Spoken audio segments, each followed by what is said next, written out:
Dr. Sapna Srinivas, the IVF Lab Director at Mamta Fertility Hospital, Hyderabad, and I welcome you to Fertility India, a space where we discuss everything connected to fertility. Are you confused by words like sperm count, sperm motility, sperm morphology, oligospermia, asthenospermia and teratospermia on your semen analysis report? Do you want to know what the numbers on your report mean? Then this video is definitely for you. At least 1 in 8 couples in the reproductive age group seek fertility treatment, and around 50% of them are due to a male factor. We must understand that infertility affects men and women equally. If you and your partner are having trouble getting pregnant, one of the first tests your doctor will ask for is a semen analysis. It is a very important test and the first step in the workup of couples finding it difficult to conceive. It must be done before any treatment is prescribed. Having treated hundreds of patients with male infertility, I am constantly asked a handful of good questions that I thought we could address together and unravel what the numbers on your semen analysis report mean. Patients commonly ask me, does it matter which lab I get my test results from? Why do fertility doctors repeat the test in their lab? Not all labs are equal. Andrology labs in fertility clinics have a high load of testing, and the results given by them are very accurate. WHO has standardized analyzing and reporting of semen analysis by certified technicians who are experts in performing these tests under strict guidelines.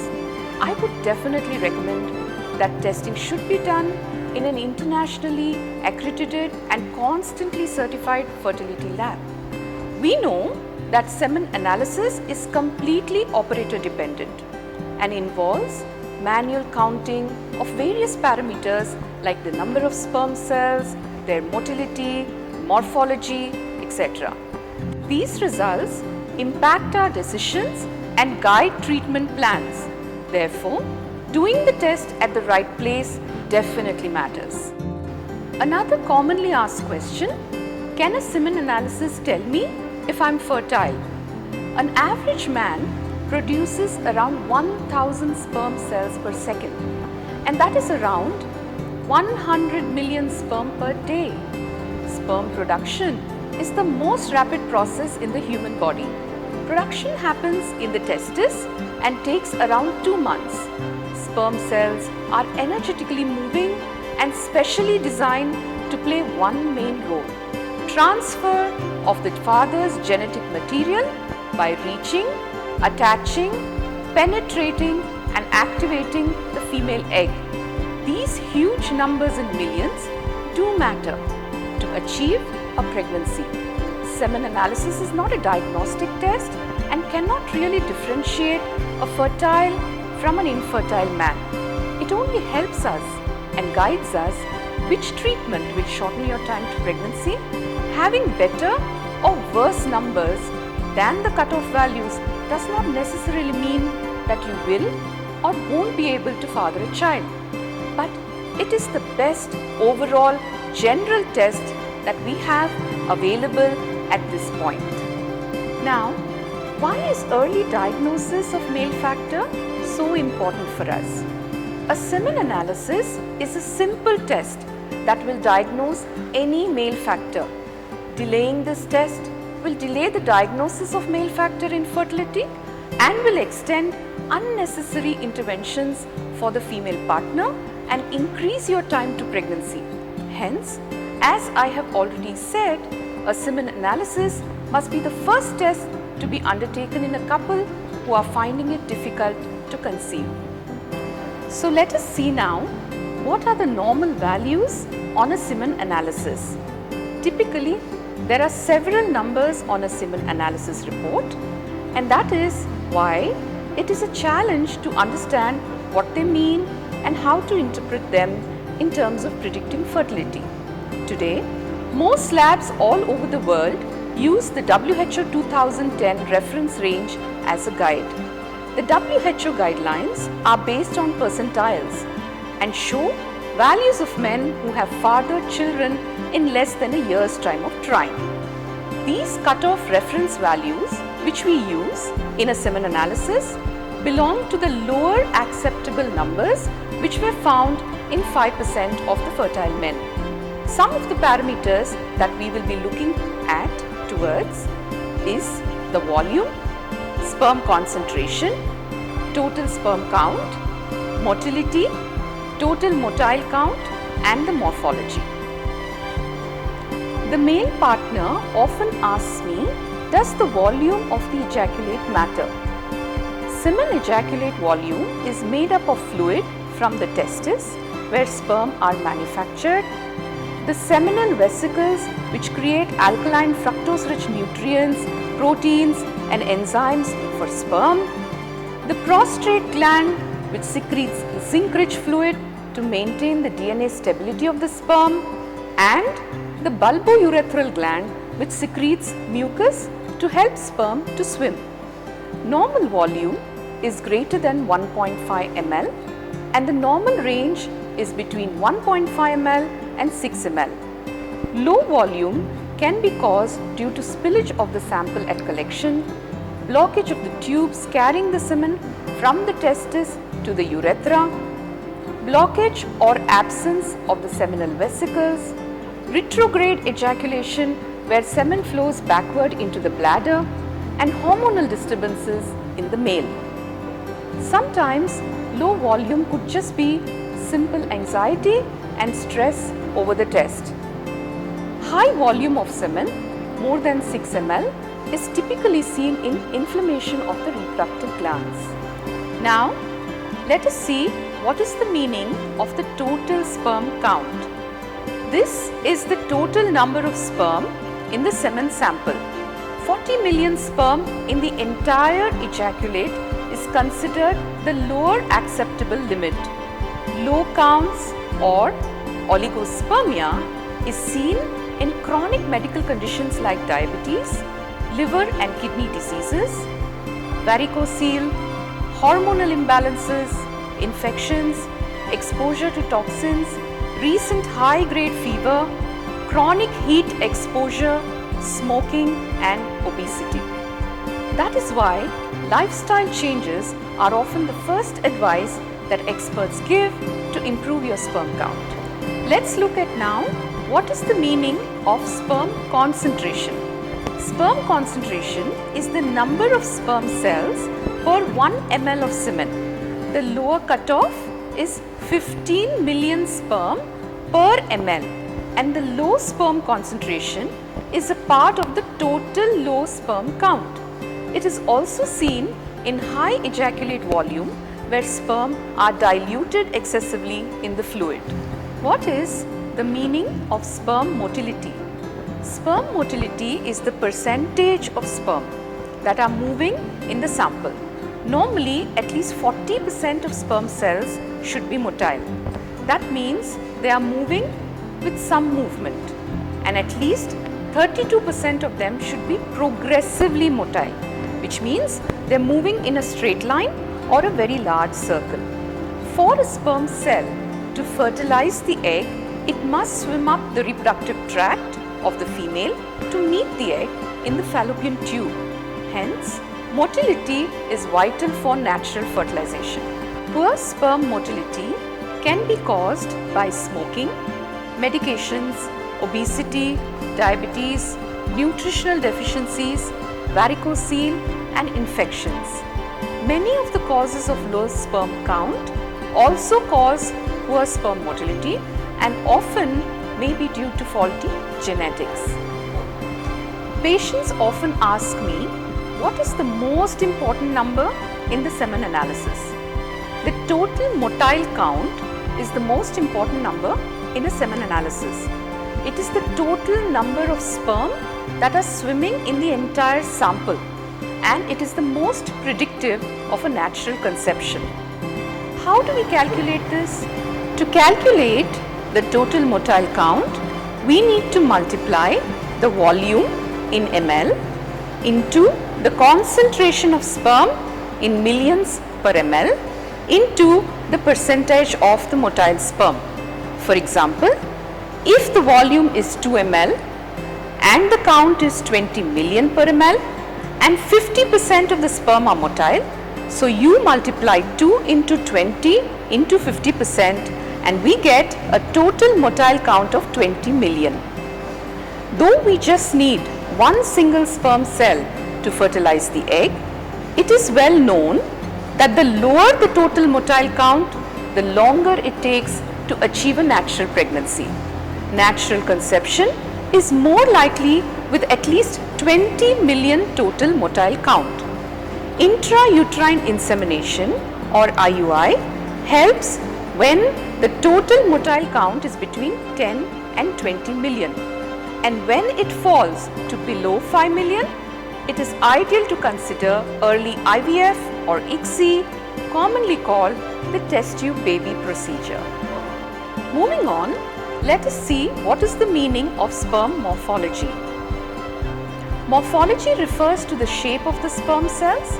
Sperm are stained by the technicians who assess them under very high magnification and classify them into normal or abnormal based on the defects in the shape of the head, the midpiece or the tail. Typically, just 4% are found to be normal, which means 96% of the sperm looks abnormal under the microscope by using a strict criteria called the Kruger's criteria. Abnormal sperm morphology is not at all related to any birth defects. There is a lot of variation in sperm morphology and we really need not worry about abnormal morphology, especially if the sperm count and motility are normal. Rarely, isolated sperm defects are seen in all 100% of the sperm, and these genetic related defects are not correctable and need advanced treatments like ICSI and IMSI. Infection and inflammation of the male reproductive tract, that is, the testis, epididymis, seminal vesicles, the prostate gland and the urinary tract can affect all sperm parameters and cause a drop in the count, motility and also the sperm function. Sometimes these infections can become chronic and can obstruct or block the reproductive tract, causing infertility. The presence of more than 1 million to 2 million of white blood cells, commonly called pus cells, per ml of semen is called leukocytospermia and is indicative of a genitourinary infection. Now let us see how treatment decisions are based on the total motile count. Let us look at some patient-based explanations. Here is Kishore. His semen volume is 2 ml. Sperm concentration is 40 million per ml and his motility is 50%. We have calculated that his total motile count is 40 million. Ideally, if Kishore's wife is young with a normal fertility, this couple can try naturally.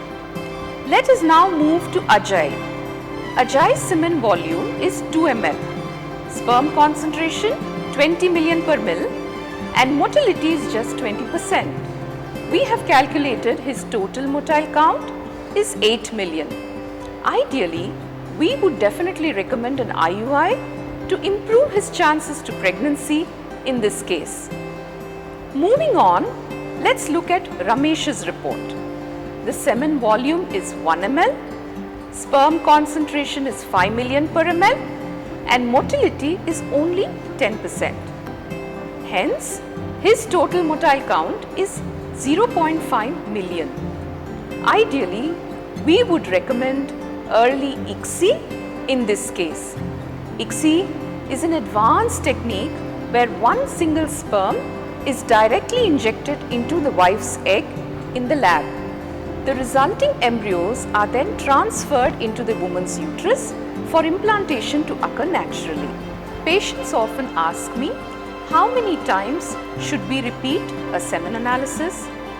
If your first test report is normal, there is absolutely no need to repeat this test again.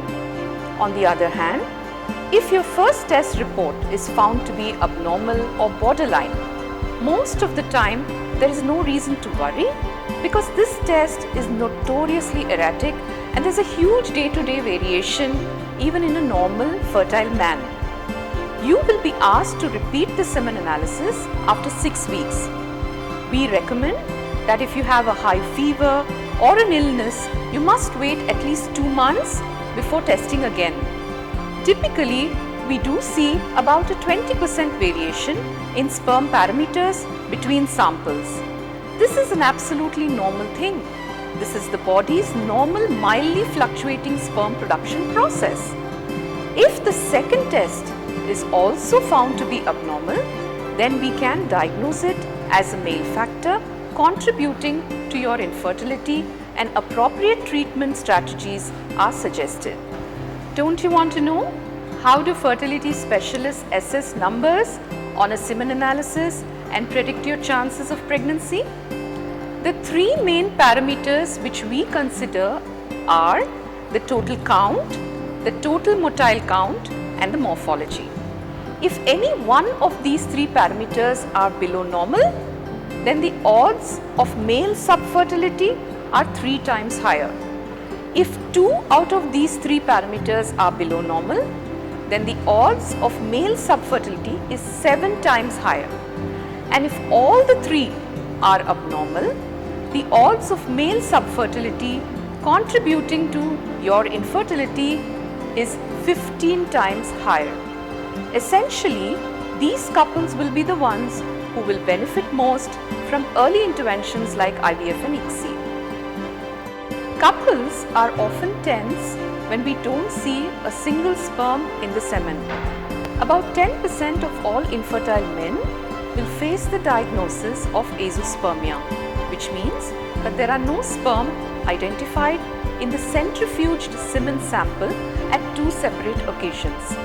Genetic mutations, hormonal disturbances, primary testicular failure, previous chemotherapy, radiotherapy, bilateral epididymal or vasal obstruction, infection and trauma are some common causes of azoospermia. Today, majority of azoospermic men can father their own children because of techniques like ICSI using sperm extracted surgically directly from the testis. What are the common precautions that you must keep in mind before giving a semen test? Do not use spermicidal creams or condoms while giving the sample. Do not take the test when you are ill or having a fever. Don't have long or short gaps before giving the sample. The ideal gap is 2 to 5 days. Don't spill the sample, ensure a full collection. Always give the sample in the clinic where the semen analysis is being done to get accurate results. Containers used must be tested for and certified for toxicity. As you have seen, a semen analysis done in the right way, in the right lab, can help and guide fertility specialists make important decisions. I hope this video has answered your questions like, do I have a problem with my semen analysis? Are the numbers on my semen analysis okay for me to try naturally? Do I need early interventions like IUI, IVF, ICSI to shorten my time to pregnancy? Thanks for watching this episode of the Experts series on male health. Here's wishing you the very best on your path to parenthood.